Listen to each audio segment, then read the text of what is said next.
தமிழ்நாட்டில் பல பகுதிகளில் வறண்ட வானிலை நிலவி வரும் நிலையில் வானிலையில் சற்று மாற்றம் ஏற்படுகிறது என்றும் இதனால் வரும் மார்ச் 11ஆம் தேதி 6 மாவட்டங்களில் கனமழை பெய்ய வாய்ப்புள்ளதாகவும் வானிலை ஆய்வு மையம் தெரிவித்துள்ளது. இந்நிலையில் அடுத்த 7 நாட்களில் வானிலை எப்படி இருக்கும், எந்த மாவட்டங்களில் கனமழை பெய்ய வாய்ப்புள்ளது என்பது குறித்து பார்ப்போம். 8/3/2025 தமிழகம், புதுவை மற்றும் காரைக்கால் பகுதிகளில் பொதுவாக வறண்ட வானிலை நிலவக்கூடும். காலை வேளையில் பொதுவாக லேசான பனிமூட்டம் காணப்படும். 9/3/2025 தமிழகம், புதுவை மற்றும் காரைக்கால் பகுதிகளில் பொதுவாக வறண்ட வானிலை நிலவக்கூடும்.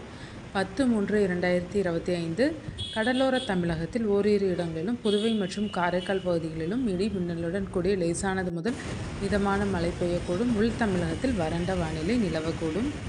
11/3/2025 தமிழகம், புதுவை மற்றும் காரைக்கால் பகுதிகளில் அநேக இடங்களில் இடி மின்னலுடன் கூடிய லேசானது முதல் மிதமான மழை பெய்யக்கூடும். கன்னியாகுமரி, திருநெல்வேலி, தென்காசி, தூத்துக்குடி, விருதுநகர் மற்றும் ராமநாதபுரம் மாவட்டங்களில் ஓரிரு இடங்களில் கனமழை பெய்ய வாய்ப்புள்ளது. நிலையில் தமிழ்நாட்டில் பல இடங்களில் வெயில் வாட்டி வதைத்து வரும் நிலையில் வானிலை மையம் கனமழை எச்சரிக்கை விடுத்துள்ளது. விவசாயிகள் மற்றும் பொதுமக்களுக்கு ஆறுதலை ஏற்படுத்தியுள்ளது. 12/3/2025 தமிழகம், புதுவை மற்றும் காரைக்கால் பகுதிகளில் ஒரு சில இடங்களில் லேசானது முதல் மிதமான மழை பெய்யக்கூடும்.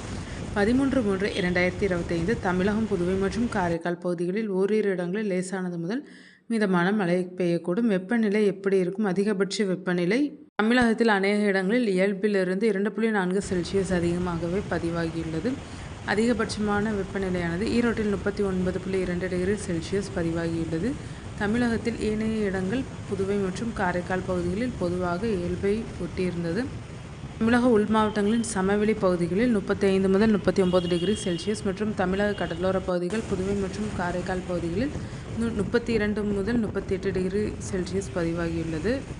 மேலும் 7/3/2025 முதல் 9/3/2025 வரை அதிகபட்ச வெப்பநிலை படிப்படியாக 2 செல்சியஸ் வரை உயரக்கூடும் என வானிலை ஆய்வு மையம் தெரிவித்துள்ளது.